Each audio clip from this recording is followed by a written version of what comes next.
Je dis toujours, tu gagnes 100 000, mets 100 francs de côté. Mets 1000 francs, mets 500 francs, commence. Tu vas voir. Et les gens ne savent pas gérer leur argent et les gens vivent au-dessus de leurs moyens. Quand tu fais l'analyse de leur budget, tu te rends compte qu'en réalité, ils peuvent. C'est juste qu'ils n'ont pas pris la décision.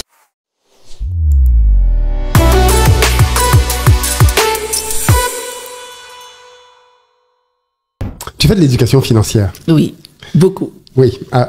Quels sont les principaux problèmes que tu as constatés chez les gens avec l'argent? Au fil des années. Au fil des années, les gens ne savent pas gérer leur argent et les gens vivent au-dessus de leurs moyens, surtout. Beaucoup de gens vivent au-dessus de leurs moyens. C'est-à-dire que je gagne de l'argent, je sais le dépenser, mais je ne sais pas dans quoi je le dépense. Ça reste très théorique de se dire, oui, je vais dépenser, j'ai mon loyer, j'ai la facture d'eau, la facture d'électricité. Tu leur demandes, ok, ton marché coûte combien? On va te donner des chiffres approximatifs ou des chiffres globaux, 80 000, supermarché, 100 000, telle chose. Mais en réalité, peut-être qu'en réalité, ton marché, là, il coûte 48 000, qui n'est pas 50 000. Les gens ne savent pas gérer leur argent. Et surtout, les gens ne savent pas épargner. Je crois que c'est ça qui me fatigue le plus. Salut les gars, c'est Gisco NO, juste pour vous souhaiter un bon visionnage. N'oubliez pas d'aimer, de liker, de commenter et surtout de vous abonner si ce n'est pas déjà fait pour ne rien rater ultérieurement. Donc, tout ce que je vois, c'est oui, mais mon argent, c'est même pas beaucoup, je n'arrive pas à épargner. Et puis quand tu fais l'analyse finalement de leur budget, donc revenus versus dépenses, tu te rends compte qu'en réalité, ils peuvent. C'est juste qu'ils n'ont pas pris la décision. Tu vois? C'est juste qu'ils n'ont pas pris la décision. On dit, mais, ou alors j'entends, ça c'est quand tu as l'argent que tu fais des choses comme ça, là, que bon, j'attends d'avoir une grosse somme pour commencer. Like, non. Moi, je dis toujours, tu gagnes 100 000, mets 100 francs de côté. Tu vas voir. La seule chose que je te demande, ne mets pas les 100 000 sur ton matelas. C'est la seule chose. Sinon, tu mets 100 000 francs de côté, enfin, tu gagnes 100 000, mets 1000 francs, mets 500 francs. Commence avec un petit montant. Quand tu vas voir ton montant évoluer chaque année, tu vas éprouver une sorte de fierté qui va faire que tu vas rentrer toi-même dans une espèce de cercle vertueux. Parce que tu t'es payé en premier. Et c'est ça le principe de l'épargne. On se paye toujours en premier. Je reçois mon argent. Avant de payer mon loyer, je me paye moi. Et moi, c'est mon épargne. Après, c'est un autre sujet de savoir comment on diversifie son épargne. Je sais déjà qu'il y a des gens qui vont nous dire, oui, mais on épargne, vaut mieux investir. J'adore cette phrase qui dit, mais attention, même quand tu épargnes et que tu déposes sur un compte d'épargne classique, rémunéré à 3,5%, c'est de l'investissement à 3,5%. Tout à fait. Mais les gens ne le savent pas. Si. Ah non, tu as une culture financière, mais je te confirme que nous qui faisons l'apéro cash tous les mois, je te confirme que les gens ne le savent pas. Tu as des conversations où on te dit, oui, mais il faut investir en bourse, bien dans une entreprise. Je dis, bon, on va déjà corriger les termes. Ce n'est pas tout à fait ça. Voilà comment ça fonctionne. Voici les différents types de produits qui existent sur les marchés. Voici les véhicules d'investissement. On va en parler. Bon côté, mauvais côté, ainsi de suite. Tu vois. On va en parler. Je voulais avant qu'on parle un peu de la partie sur les habitudes que les gens ont. Et, donc toi, tu dis, ils ne savent pas gérer l'argent. On en a parlé. Et puis tu dis qu'ils vivent au-dessus de leurs moyens. Ça veut dire quoi, ça? Vivre au-dessus de ses moyens, mais moi je dis on dépense que l'argent qu'on a. Hein. Déjà, première règle. On n'investit pas ce qu'on n'a pas. Donc, deuxième règle, ça veut dire quelque part qu'il faut d'abord travailler pour gagner de l'argent. Première valeur. Une fois que tu as gagné de l'argent, tu ne peux pas juste vivre. Si tu ne sais pas toi-même combien tu dépenses par mois, explique-moi comment tu vas épargner. Donc tu vis, et puis après tu finis par vivre à crédit. C'est toujours toi qui es en train de demander de l'argent à gauche, à droite, parce que tu vas dire que ça ne suffit pas. Ou alors, tu es encore la personne qui vit sur les avances sur salaire en disant non, mais ça suffisait pas. Non. Pourquoi tu as besoin de vivre sur des avances sur salaire? Si tu estimes que tu gagnes 200 000 francs par mois, que tu n'arrives pas à joindre debout, analysons ensemble tes charges. Quel est le montant de ton loyer? Où est-ce que tu vis?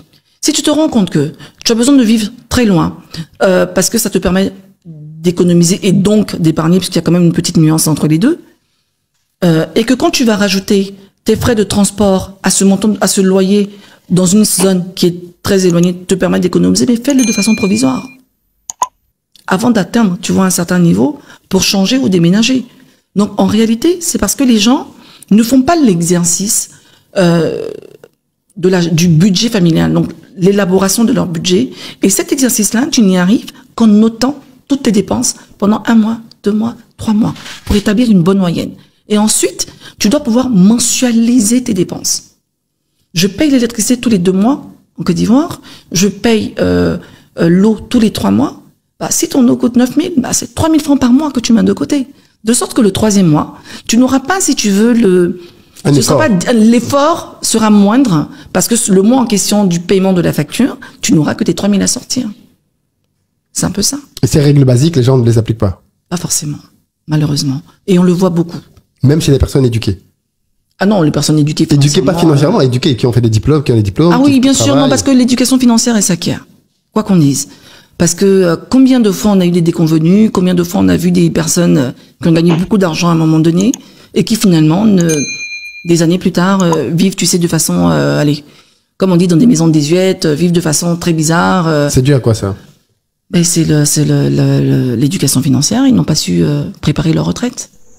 Tu es nouveau sur cette chaîne et sûrement cette vidéo te plaît. Ici, ensemble, nous contribuons au développement de notre continent africain.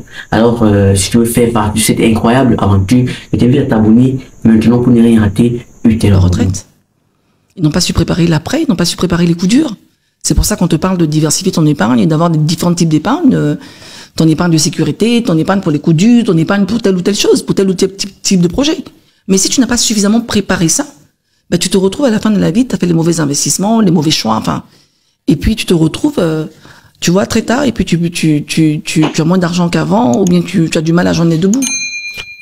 Quelles sont les différentes épargnes à peu près que tu recommandes aux gens? Écoute, moi je pense que en fonction de son âge, le top 3 peut-être. Ah oui, quoi que oui, tu as une logique, vas-y. Non, tu sais, en fonction de son âge, tu ne dois pas investir de la même façon. D'accord? Ton épargne, c'est la base, parce que comme je dis, on n'investit que ce qu'on a. D'accord? Donc tu as suffisamment épargné pour te dire, je vais diversifier mes investissements.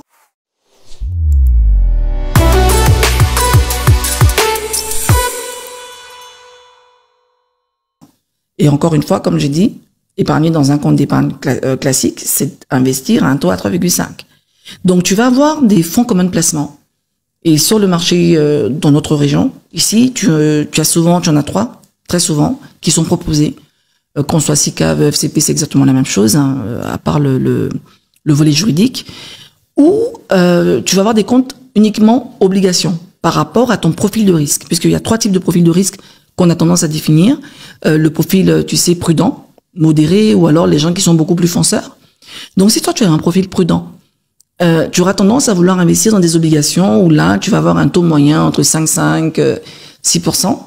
Si tu as un profil de risque modéré et en fonction de l'âge à partir duquel tu commences à investir ou épargner, tu auras tendance à prendre, par exemple, des fonds communs de placement diversifiés où là, tu as une partie du fonds qui est composé d'obligations et d'actions. Et si tu es très jeune et que tu commences tôt et que tu penses investissement sur la durée, on aura tendance à te recommander, par exemple, des fonds communs de placement, tu sais, plutôt en actions. Oui. Tu vois, parce que une action, comme on dit, c'est vrai que l'action peut fluctuer, mais tu ne perds jamais tant que tu n'as pas vendu. Oui.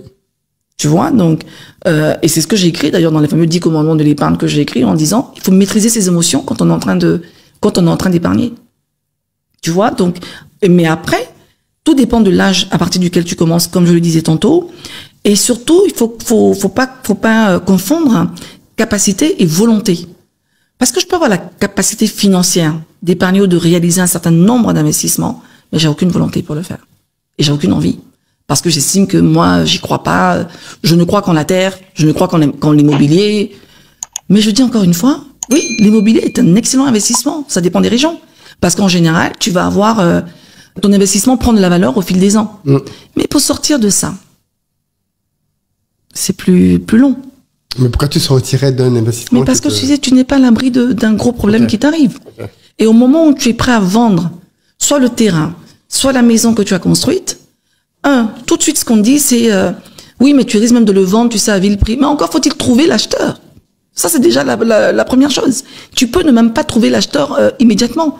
Et la moyenne, très souvent, on te dit, tu peux aller jusqu'à 18 mois avant de sortir, tu sais, d'un investissement immobilier.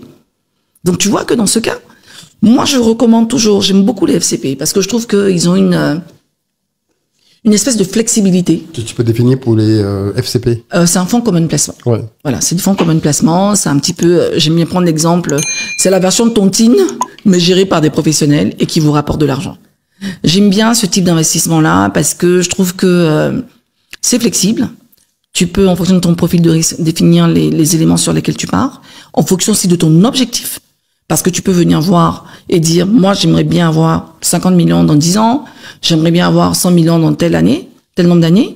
Et puis, on va te dire, voilà ce qu'il faut que tu puisses, par rapport à ton âge, voilà le nombre, voilà le montant, mensuel qu'il faut que tu puisses mettre tous les mois. Et après, il y aura le principe des intérêts composés.